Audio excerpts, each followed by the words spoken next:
Ciao. So, what's up, tribe? How you guys doing? This is Life After Lockup, Season 2, episode now. It's Season 2, but it's episode 41. Again, a little confused, but I'm just going to let them have it. Now, once again, I broke this thing down by couple, because, I'm not doing this back and forth for the whole episode. So, I still don't know how y'all got me into this, honey. I still don't know how y'all got me into this. Because, baby, this thing is a whole mood. Anyway, so we have Tony and what's her name? Tanya. Is it Tanya? I know it's not Tanya. That's wrong. But Tony, the one that got caught cheating, and he lived at her house. That's where his parole address is. So basically she gotta let him move back in, or he going to jail. Anyway, we pick up the episode with her. She's out front. She still got half his stuff burned in the yard. The other half of his stuff just scattered in the yard, honey. And her friend comes over, Donna Faye, honey. And Donna Faye said, look. Basically, she told Donna Faye that the man was cheating on her. She caught him cheating on her. She said, and I didn't even tell you, girl. We were engaged to be married. Donna was like, child, for you to be so educated, you are dumb. She said, he ain't no good. He ain't going to be no good. But then she, at the end, after they had this little conversation, they had this little confessional piece. And she was like, look, she going to let him back. They going to get back together, and it's going to be what it's going to be, honey. Ain't nothing going to change. Excuse me, y'all. Ain't nothing going to change. It's just, she just going through the rigmarole. And then, how they do the little introduction piece. I see that she is a mental health worker or therapist. So it sounds like she does have a little education with her, honey. But her friend is not phased. Her friend ain't fooled. Her friend is like, look, they're going to end up back together. And then we see him end up coming back. She just started burning his stuff, honey. And he was like, what are you doing? And she said, I told you if you didn't come back, by a certain time, I was burning up your stuff. And he was like, why are you burning my stuff? He said, look, I'm sorry. We just got to work this out. I really apologize. Let's work this out. And, she playing hard to get, like she ain't really here for it when she really is here for it.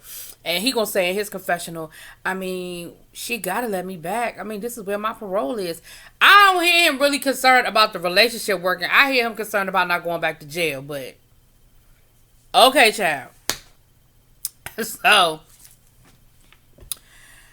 then we meet up with Marcelino and Brittany. Look, y'all. Y'all know I'm new to this, so I don't know all these people's backstories, okay? Brittany is a high school dropout. And she been in jail, too. And Marcelino's been in jail. But what we found out about Marcelino, in case y'all didn't know, because I didn't know, Marcelino is very educated as well. Now, Brittany is talking to him about getting a real job. She said, look, I'm pregnant. We got the 2 kids already. We got the court situation because you decided y'all was going to fight last year. So the lawyer bills are ridiculous. We're trying to get full custody. We won the last round in court, but it's not over by a long shot. And she said, the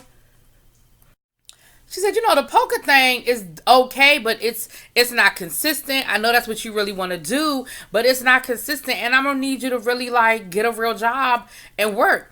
And Marcelino was like, look, I can appreciate what you're saying, but my goal is to be a champion poker player.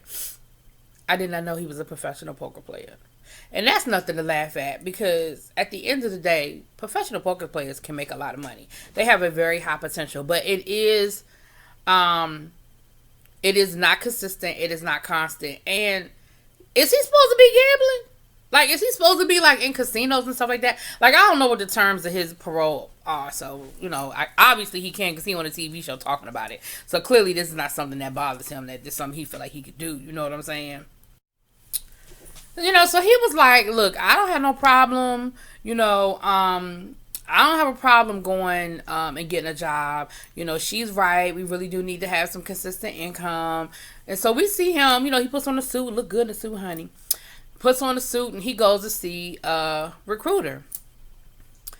We found out that he did a little bit of modeling back in the day and that he worked for the military, and he actually has a master's degree. He's got an undergrad degree in Latin studies and a master's degree in business administration or something to that effect. Baby. He got to talking. Now, I honestly did not feel like he was talking crazy to the recruiter. Maybe it's me. I don't know. I feel like he was telling the recruiter his qualifications and why he felt like he was qualified to do certain jobs. And he was saying he wasn't trying to take, he didn't really want to take less than $70,000. He thought that with his education that he would warrant that level of a paycheck. But yes, poker was his first love, and that's really what he wanted to do was poker. I don't really see where he was wrong.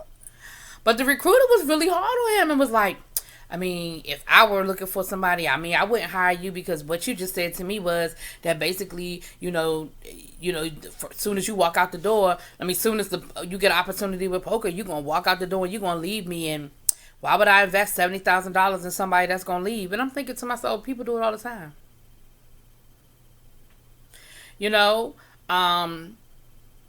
He did say he was concerned about finding a job that would allow him the flexibility to do poker or whatever. And then the guy started asking him about, did he know certain computer apps and certain programming. Now that is where I feel like I was like, okay, you need to do a little more work, because he wasn't familiar with a lot of the software that the guy was asking him about. Now that I could see where, but that's not that hard. Like, nowadays they got YouTube videos for everything. Google that shit on YouTube. I bet you could find a how-to on whatever software he was talking about. You could boom, boom, boom, and be ready in a week, whatever. But, again, I feel like the recruiter was being a little rough, but maybe it's just me. Maybe it's just me. Then we see John, Lacey, and Shane.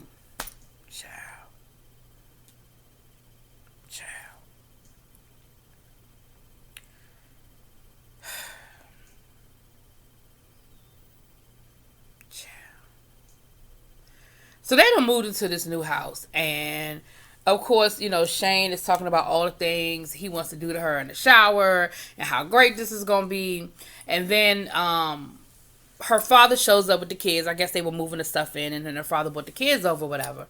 And then she proceeds to have a conversation with her dad, explaining that, she's been getting reports about John through other friends, and that she's been texting about John, and she don't really want to tell Shane what's going on. But John, what's been trickling down to her is that John isn't doing too well or what have you, but she's really worried about him. And so we see later on in the episode where Shane actually sees her phone and sees the text messages about John, and he gets upset. They end up getting to this really huge argument. He puts the cameras out, but the cameras looking through the window, still seeing them arguing.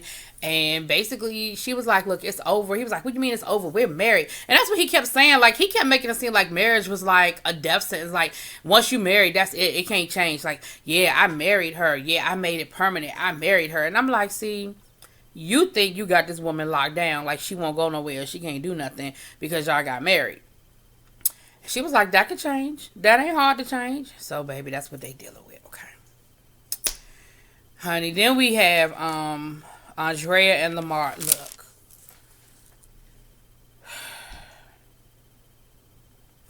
Andrea and Lamar's off parole. He living in LA, but he misses his family. He wants his family back now. He talking to his cousin, brother, woo woo woo woo wop wop wada bop bop, and he done got shot. And Lamar was like, I'm trying to convince Andrea to come back to LA, but this didn't help my case any, because she already think it's dangerous. She already think it's not the place to be, or what have you. So they're talking or whatever, and he's telling him that he in the studio. He's a rapper too, y'all. He was in the studio, and he basically saying he missed his family. He wanted to get back with his family. It's been too long, his cousin was, or brother or whatever, was like, well, you need to go talk to her. You need to go, So he calls her, and she trying to play hard or whatever, but ultimately he was like, I want to come and see you. And at first she wasn't trying to have it, but then she was like, you know what, that's fine, because we need to talk anyway. Because remember last week, she'd have told her girls that he's the father of the baby while he was in jail because they was up in the closet getting it in. So she was like, so, we need to let her know that that's really her daddy because she don't know that that's her real father. I'm like, what? But she called the man daddy, let her keep,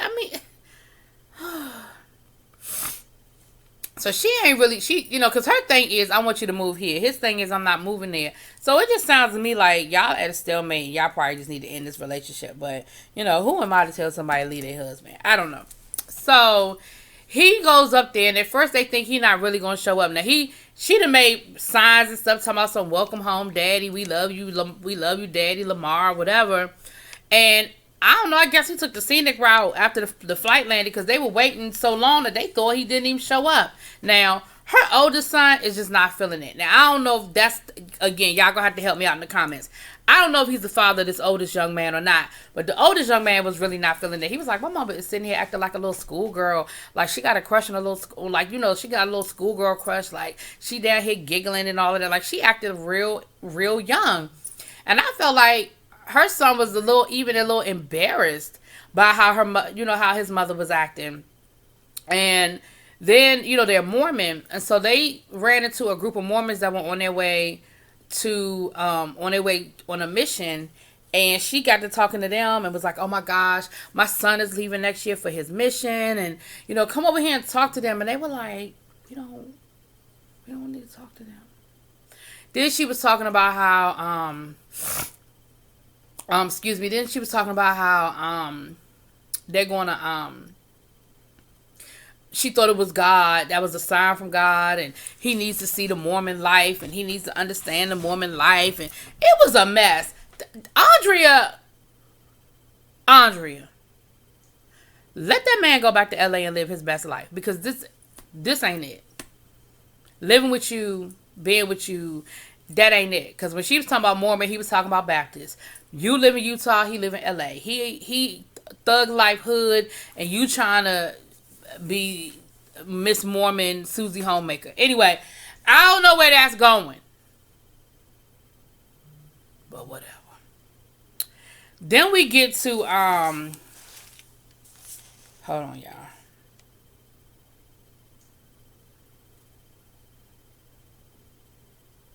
Megan, Michael, and Sarah. Okay. So Michael is still down in Texas, honey, and he done met up with Megan's daddy. Look, daddy ain't here for it. He ain't having it. He drilling him. He questioning him. And he told dude off the break, he was like, well, look, I don't want you with my daughter. I don't think you right for my daughter. I don't trust you. I don't like you. I think you a liar. I think you deceitful. But, she grown. I can only tell her how I feel, but she going to live the way she live. He said, but let me tell you something. I have a license to carry, and I will use it. You fuck over my daughter again. And, he was like, okay. And then, of course, the daughter was really trying to, well, daddy, I do care about him, and I'm not going to let him take advantage of me anymore. I see things now. And no, you don't. Because let me tell you why you don't know what's really good. Because while this was going on down in Texas, Sarah was talking to her homegirl up in wherever the hell they live.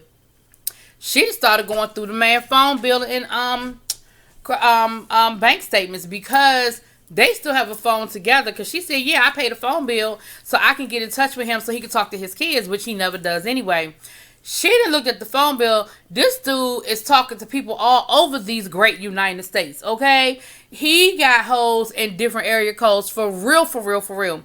Then she checked his bank statement, and he getting cash apps from all over these great United States. Not just Texas, Miss Megan. He is getting cash. She said that he had like a $1,200 in cash apps the month before. Baby. So, Megan, I don't know what, the who, the when, the where, and the how. But Michael is playing games, and he is playing you. Okay? And I think that's it. Let me make sure that I done told everybody. I done gave y'all all the breakdown and the updates and the who, and the what, child.